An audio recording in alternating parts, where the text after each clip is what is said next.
Bonjour, aujourd'hui je vais vous parler du revenu de base, aussi appelé allocation universelle. C'est une somme d'argent versée par l'État périodiquement à titre individuel à tous les individus d'une communauté. C'est versé sans contrepartie et sans condition, ce qui le différencie des allocations sociales qui sont basées sur un système conditionnel. Les objectifs du revenu de base sont simples. Premièrement, la diminution voire l'élimination de la pauvreté. 2.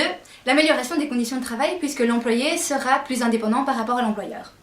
Troisièmement, la réduction de l'inégalité. Quatrièmement, la diminution de la polarisation dans la société. Cinquièmement, la réduction voire l'élimination de la radicalisation.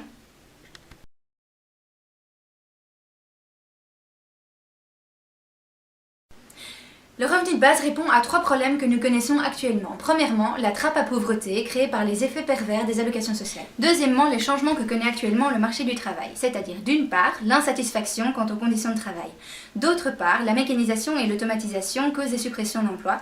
Ensuite, le taux de chômage est anormalement élevé. Outre la satisfaction de ces objectifs, le revenu de base a également d'autres impacts positifs sur la société. Premièrement, son inconditionnalité permet une émancipation de l'individu, c'est-à-dire que peu importe sa situation sociale, financière ou familiale, l'individu va percevoir le revenu de base. Ensuite, il peut également avoir un impact positif sur l'éducation.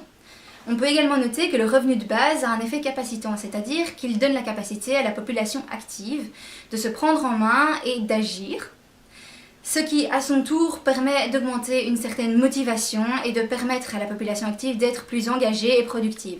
Cela peut également encourager à l'emploi. Le revenu de base n'est pas un concept qui est soumis au clivage politique, c'est-à-dire qu'il séduit autant à gauche qu'à droite grâce à ses multiples applications. En outre, il intéresse d'autres idéologies, comme le féminisme, car il favorise l'émancipation de la femme, ou l'écologie, car il décourage la surproduction.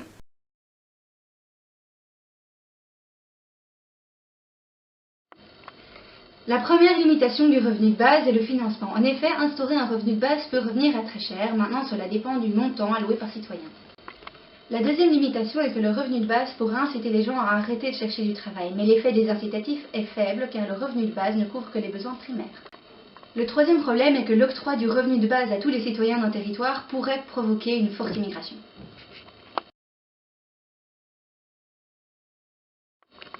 Le revenu de base a déjà été testé dans plusieurs pays ou villes, comme par exemple en 1970 dans une petite ville du Canada, mais le programme a été interrompu faute de moyens malgré les résultats très positifs.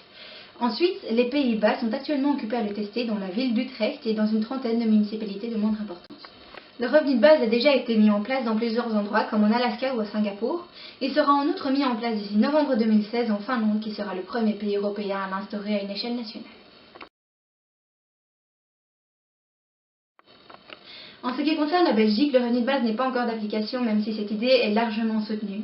Niveau financement, il y a encore des discussions à avoir, il faudra également peser le pour et le contre avant de décider de son instauration en Belgique.